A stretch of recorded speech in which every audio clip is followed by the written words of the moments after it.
अस्सलामुअलैकुम नाज़रीन। इस एपिसोड के शुरुआत में हम देखते हैं जंगल में बाज़ंतीनी और काइयों के दरमियान लड़ाई हो रही होती है। लड़ाई के दौरान बाला खातून आगे बढ़कर सोफिया पे हमला कर देती है और कहती है, दो चेहरों वाली शैताना तुमने खेल खेला। बाला खातून उस पे दर पे कई वार करती है और उसे जमीन पे गिरा देती है। फिर जैसे ही हमला करती है, सोफिया तलवार से वार रोकते हुए कहती है, खेल खत्म बाला, मैं तुम सबकी मौत बनूंगी। तो बाला खातून उससे कहती है, तुम हमें कुछ नहीं कह सकती सोफिया। अगले लम्हे एक बाज़ंतीनी सिपाही आगे बढ़ते हुए बाला खातून पे खतरनाक हमला करता है, मगर बाला खातून बड़ी फुर्ती से उसके हमले से बच जाती है। बाला खातून के पीछे हटते साथ ही सोफिया सिपाहियों से कहती है, छकड़े को जला दो। ये सुनते साथ ही उसके सिपाही आग वाले तेज छकड़े में दे मारते हैं। छकड़े जलते हुए देखकर बाला खातून बहुत परेशान हो जाती है और आसपास मौजूद काफिरों को काटते हुए सिपाहियों से कहती है, सिपाहियों छकड़े की हिफाजत करो। जेर कुतैबी काफिरों को काटता ही चला जाता है और कहता है, सिपाहियों छकड़े की आग बुझाओ। फातिमा और गौस पे खूब लड़ते हैं। हलीमा और गोंचा भी उनकी शाना बिशाना होती है। बाला खातून एक साथ दो काफिरों से निमट रही होती है। सिपाही भागते हुए जाकर आग बुझाने की कोशिश करते हैं। खवातीन डालों के जरिए उनके सामने एक दीवार बना लेती हैं। उधर उस्मान साहब सदरान और सिपाहियों के साथ ग्योनिक में दाखिल होते हैं। अलाउद्दीन कहता है,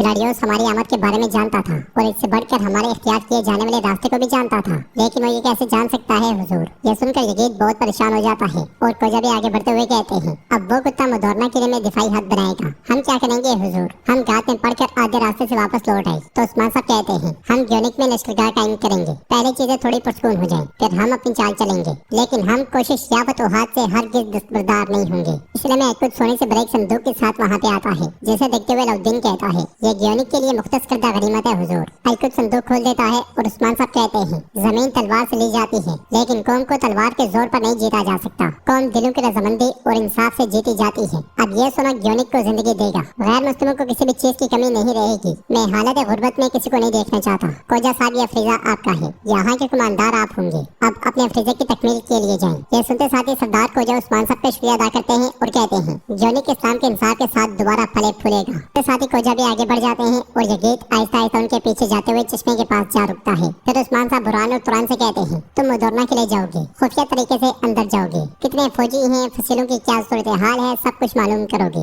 ये सुनते साथ ही वो दोनों आगे बढ़ जाते हैं और यजीद उनकी बातें सुन लेता है। फिर उस्मान साहब तुर्कुत बे से कहते हैं, अब आपके साथ कुछ मशावरत करेंगे। उधर जंगल में बाज़ंतीनी सिपाही मुसलसल तेज बरसा रहे होते हैं। कई सिपाही आग बुझाने की कोशिश में होते हैं। सोफिया खुद को घसीटते हुए पीछे होने की कोशिश करती है। हरिस्तो कई सिपाही को शहीद करता हुआ उसके पास आता है और उसे सारा देकर खड़ा करते हुए कहता है, आप जख्मी हैं, हमें पीछे हटना चाहिए। तो सोफिया उसे झड़कते हुए कहती है, मेरे रास्ते से हट जाओ। ये कहते साथ ही सोफिया खंजर लेती है और बाला, मैं तुम्हें तुम्हारी बेटी के खंजर से मार डालूंगी कहते हुए आगे बढ़ती है। ये कहते साथ ही सोफिया खंजर बाला खातून की जानिब फेंकती है, जो हलीमा अपने आप पर ले लेती है। ये देखकर बाला खातून, फातिमा सब हक्की बक्की रह जाती है। सोफिया के मुंह से बेसाख्ता निकलता है, कोई ना। हरिस्तो सिपाही से कहता है, फौजियों हम पीछे हट रहे हैं। ये कहते साथ ही वो सोफिया को लेकर पीछे हट जाता है। हलीमा बाला खातून की गोद में गिर जाती है और बाला खातून उससे कहती है, बेटी तुमने क्या किया है, मेरी बेटी। सब भागते हुए हलीमा के पास जाते हैं और जेर कुत्ता सिपाही से कहता है, उनके पीछे जाओ। बाला खातून चिल्लाते हुए कहती है, मैं तुम्हारी जान अपने हाथों से लूंगी सोफिया। फिर हलीमा से कहती है, हलीमा बर्दाश्त करो मेरी बेटी, तुम्हें कुछ नहीं हुआ, तुम ठीक हो जाओगी। गुंजा सिपाही से कहती है, सामान नीचे उतारो, हम हलीमा को गोयनिक के लिए लेकर जाएंगे। उधर ग्लाडियोस सिपाही के साथ मदोरना किले में दाखिल होता है। ग्लाडियोस को देखकर वहाँ का गवर्नर कहता है, ये कैसे हो सकता है, हम तुमसे ज्यादा भीड़ की तोको रख रहे थे ग्लाडियोस। तो ग्लाडियोस उससे कहता है, क्या वाकई निकितास, मैंने अपने आदमी को कुर्बान किया है उस्मान को पीछे धकेलने के लिए, मदोरना को बचाने के लिए। क्या तुम समझ रहे हो, उस्मान का हदफ यहाँ है। आज मैंने उसे पीछे धकेल दिया, लेकिन वो कल फिर आएगा। निकितास कहता है, मदोरना का दिफा इस हालत में बहुत मुश्किल है। तो ग्लाडियोस कहता है, तुम इसका दिफा करोगे, औरतें बूढ़े बच्चे सब हथियार उठाएंगे, हम मदोरना नहीं देंगे। मेरे पास उस्मान के हर कदम के बारे में मुझे बताने वाला एक जासूस है, हम उनके मंसूबे जानकर अपनी तदबीर इख्तियार करेंगे। ग्योनिक में उस्मान साहब तुर्कुत बे से कहते हैं, ग्लाडियोस के लिए मदोरना जाने वाले हमारे रास्ते के बारे में जानना मुमकिन नहीं था। तो तुर्कुत बे उनसे कहते हैं, अगर दुश्मन तुम्हें मारने की जगह जानता है तो तुम्हारा कोई दोस्त उसका दोस्त बन चुका है। मेरे उस्मान वाज़ेह है कि हमारे दरमियान कोई गद्दार है। जवाब उस्मान साहब कहते हैं, हम जिन्होंने बहुत से दुश्मनों की खोपड़ियों पर रियासत बनाई है, बहुत सौ की पीठ जमीन पे लाई, लेकिन हमारे दरमियान के ये गद्दार, ये हमेशा हमारे रास्ते की रुकावट बन जाते हैं। तुर्कुत बे कहते हैं, अजल से ऐसे था और अब तक ऐसे ही रहेगा उस्मान। वो गौस की नींद गहरी है और उसका गद्दार बुज़दिल है, लेकिन सरदार नामी शख्स कभी नहीं सोता, वो हमेशा शक के साथ रहता है। ये तुम्हारा बोझ है मेरे उस्मान। ये सुनकर उस्मान साहब कहते हैं, यकीनन ऐसा ही है। बेड़िया उस मैदान को हरगिज नहीं भूलता जहाँ पे उस पे हमला किया गया था। मैं उस सांप को जैसे तैसे करके बेनकाब कर दूंगा, लेकिन हमारी मंजिल नहीं बदलेगी। हम मदरोना को तुर्कों की सरजमीन बनाएंगे। तुर्गुत बे कहते हैं, ये होगा, यकीनन होगा, लेकिन मदरोना किले की दीवारें ऊंची और मजबूत हैं। हमारे सिपाही थके हुए हैं और हलब से निकलने वाले तुर्कमान भी अभी तक नहीं आए। वाज़ेह है कि उनकी आमद में बहुत वक्त लगेगा। हमें ऐसा कदम उठाना चाहिए कि शिकस्त का मुंह ना देखना पड़े मेरे उस्मान। तो उस्मान साहब कहते हैं, हम ऐसा कदम उठाएंगे। हमारे लिए जंग के रास्ते खोलने वाला अजीम रब, यकीनन वो हमारे रास्ते रोशन करेगा। हमारे पास कामयाबी के अलावा कोई दूसरा रास्ता नहीं है।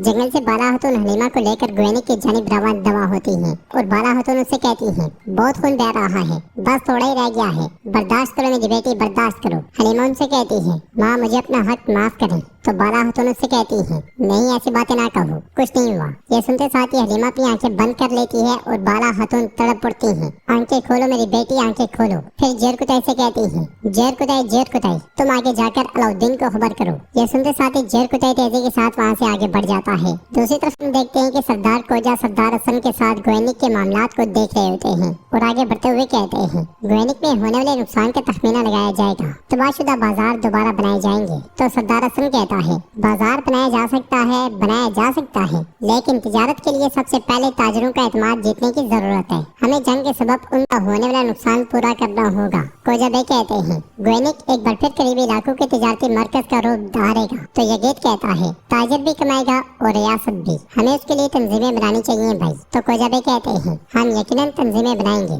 यगेत रोमी अवाम के मुमताज ताजरों को जमा करो। इसलिए में यगेत उस लड़की को देखता है जिसे उसने पसंद किया था। तो कोजा बे से कहता है, मेरी बांदी एलिना खातून, ये रूमी अवाम के दिल जीतने में बहुत करामत साबित होगी। तो कोजा बे कहते हैं, मुझे शक नहीं है, ऐसा ही है, लेकिन तुम एहतियात का दामन हाथ से ना छोड़ना। मत बोलो कि अजदाद के वतन को तबाह करने के लिए एक चीनी शहजादी काफी थी। इसलिए मैं एक आकर कहता है, उस्मान साहब आपके इंतजार में हैं। ये सुनते साथ ही वो सब आगे बढ़ जाते हैं। सबके आगे बढ़ जाने के बाद एक बच्चा आता है और एलिना को एक सेब देता है। एलिना सेब लेने के बाद आगे बढ़ते हुए एक तरफ हो जाती है और सेब को खोलती है, जिसमें से एक पर्ची निकलती है। एलिना एकदम से उसे पढ़ती है, जिसमें लिखा होता है, यूनिक में बगावत की आग शुरू होगी, सोफिया आकर उस आग को बढ़ावा देगी। ये पढ़ने के बाद एलिना वापस एक तरफ हो जाती है। उधर उस्मान साहब का दीवान लगा होता है और उस्मान साहब कहते हैं, तुर्क लड़ाई के बगैर नहीं रुकता, हम कल से मोदोरना की दीवारों पे गोले बरसाने शुरू करेंगे। ये सुन के सब इंशाल्लाह कहते हैं और उस्मान साहब मजीद कहते हैं, अलाउद्दीन बताओ क्या मंजनी के तैयार हैं? तो अलाउद्दीन कहता है,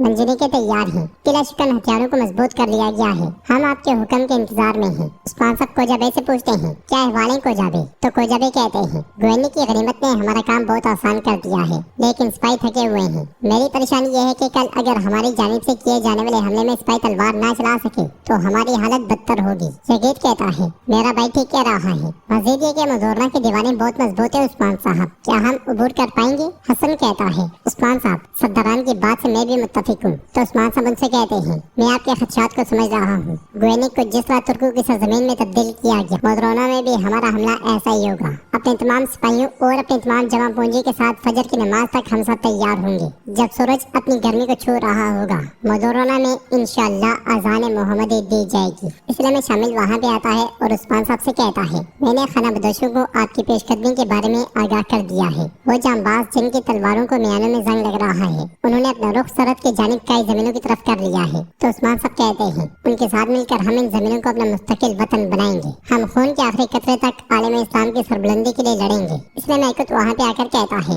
मेरे हुजूर बाला हतून आ गई हैं, लेकिन हालात ठीक नहीं लग रहे। ये सुनते साथ ही सब परेशानी के आलम में आगे बढ़ जाते हैं और नाज़रीन एपिसोड भी इख्तिताम पजीर होती है। वीडियो